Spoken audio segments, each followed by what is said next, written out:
പാകിസ്ഥാന്റെ ഭീകരതയെ തുറന്നുകാട്ടാനും പഹൽഗാം ഭീകരാക്രമണത്തിലുള്ള പാകിസ്ഥാന്റെ പങ്ക് വിദേശ രാജ്യങ്ങളെ അറിയിക്കുന്നതിനുമായുള്ള പ്രതിനിധി സംഘം ഡൽഹി വിമാനത്താവളത്തിൽ നിന്ന് പുറപ്പെട്ടു.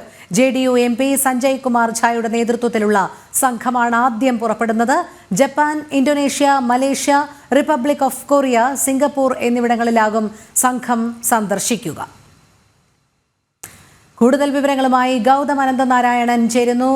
ഗൗതം, പാകിസ്ഥാന്റെ ഭീകരതയെ തുറന്നുകാട്ടാനും പഹൽഗാം ഭീകരാക്രമണത്തിലുള്ള പാകിസ്ഥാന്റെ പങ്ക് വിദേശ രാജ്യങ്ങളെ അറിയിക്കുന്നതിനുമായുള്ള പ്രതിനിധി സംഘത്തിന്റെ ആദ്യ യാത്രാ സംഘം പുറപ്പെട്ടിരിക്കുന്നു എന്നാണ് അറിയാൻ കഴിയുന്നത്. 7 സംഘങ്ങളാണ് ഇതിനായി നിയോഗിക്കപ്പെട്ടിരിക്കുന്നത്. അതിൽ 3 സംഘങ്ങൾ ഇന്ന് യാത്ര തിരിക്കുമെന്നും അറിയാൻ കഴിയുന്നുണ്ട്. ഏറ്റവും പുതിയ വിവരങ്ങൾ. രോഹിണി, നിലവിൽ സഞ്ജയ് ഝായുടെ നേതൃത്വത്തിലുള്ള സംഘം യാത്ര പുറപ്പെട്ടു കഴിഞ്ഞിരിക്കുന്നു. ഡൽഹി വിമാനത്താവളത്തിൽ നിന്നാണ് വിമാനമാർഗം ഇവരിപ്പോൾ ജപ്പാനിലേക്ക് യാത്ര തിരിച്ചിരിക്കുന്നത്. ജപ്പാൻ കൂടാതെ ഇന്തോനേഷ്യ, അതുപോലെ തന്നെ കൊറിയ, സിംഗപ്പൂർ, മലേഷ്യ തുടങ്ങിയ രാജ്യങ്ങളും ഈ പ്രതിനിധി സംഘം സന്ദർശിക്കുന്നുണ്ട്. ആദ്യം ഇവർ പോകുന്നത് ജപ്പാനിലേക്കാണ്. ഈ സംഘത്തിലാണ് മലയാളിയായ CPM MP ജോൺ ബ്രിട്ടാസും ഉള്ളത്. ഇത് കൂടാതെ ഇന്നിപ്പോൾ വൈകുന്നേരം മറ്റൊരു സംഘം UAE പോകുന്നുണ്ട്. അതിനെ നയിക്കുന്നത് മഹാരാഷ്ട്രയിൽ നിന്നുള്ള MP ശ്രീകാന്ത് ഷിൻഡെയാണ്. ശ്രീകാന്ത് ഷിൻഡെയുടെ നേതൃത്വത്തിലുള്ള സംഘത്തിലും ഒരു മലയാളി ഉള്ളത് ET മുഹമ്മദ് ബഷീറാണ്, മുസ്ലിം ലീഗ് MP.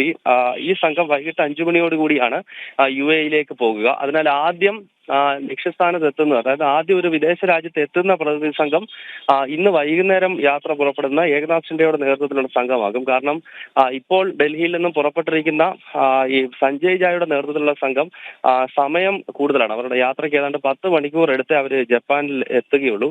അതിനാൽ ആദ്യം എത്തുക വൈകുന്നേരം UAE പോകുന്ന സംഘമാകും. എന്തായാലും ഇന്നത്തെ ദിവസം ഇപ്പോൾ 2 പ്രതിനിധി സംഘം യാത്ര പുറപ്പെടാനിരുന്നു. അതിൽ ഒരു സംഘം നിലവിൽ യാത്ര തുടങ്ങി കഴിഞ്ഞിരിക്കുന്നു.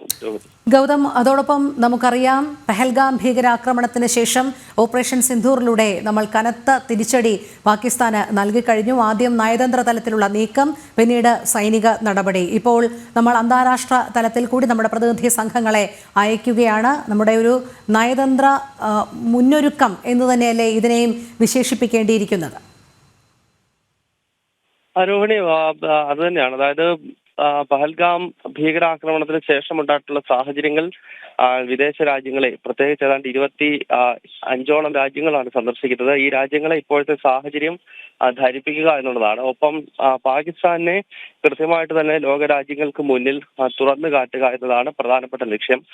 ഭീകരവാദത്തെ പ്രോത്സാഹിപ്പിക്കുകയും ഭീകര സംഘടനകൾക്ക് ഇപ്പോഴും പരിശീലനത്തിനും അതുപോലെ തന്നെ അവർക്ക് മറ്റ് സായുധ പരിശീലനത്തിനും അതുപോലെ തന്നെ അവർക്കുള്ള ഫണ്ടിങ്ങും ഒക്കെ നടപ്പാക്കുന്നതിൽ പാക് ചാരസംഘടനയായ ISIയും പാകിസ്ഥാന്റെ രാഷ്ട്രീയ നേതൃത്വവും വഹിക്കുന്ന പങ്ക് എത്രത്തോളം വലുതാണ് എന്നത് നമുക്കറിയാവുന്നതാണ്. പ്രത്യേകിച്ച് പഹൽഗാം ഭീകരാക്രമണത്തിന് ശേഷം അത് കൃത്യമായിട്ട് തന്നെ ഭാരതം മനസ്സിലാക്കിക്കൊണ്ട് ഓപ്പറേഷൻ സിന്ദൂറിലൂടെ വലിയ തിരിച്ചടി ഉൾപ്പെടെ നൽകിയിരുന്നു. ഈ സാഹചര്യങ്ങളെല്ലാം ലോകരാജ്യങ്ങൾക്ക് മുന്നിൽ വിശദീകരിക്കുക എന്നത് തന്നെയാണ് ഈ പ്രതിനിധി സംഘത്തിന്റെ പ്രധാനപ്പെട്ട ലക്ഷ്യം എന്ന കാര്യത്തിൽ സംശയമില്ല.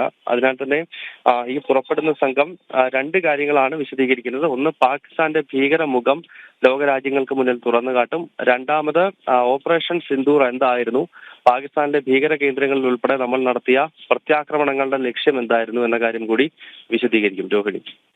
ശരി, ഗൗതം അനന്തനാരായണനാണ് വിവരങ്ങൾ നൽകിയത്.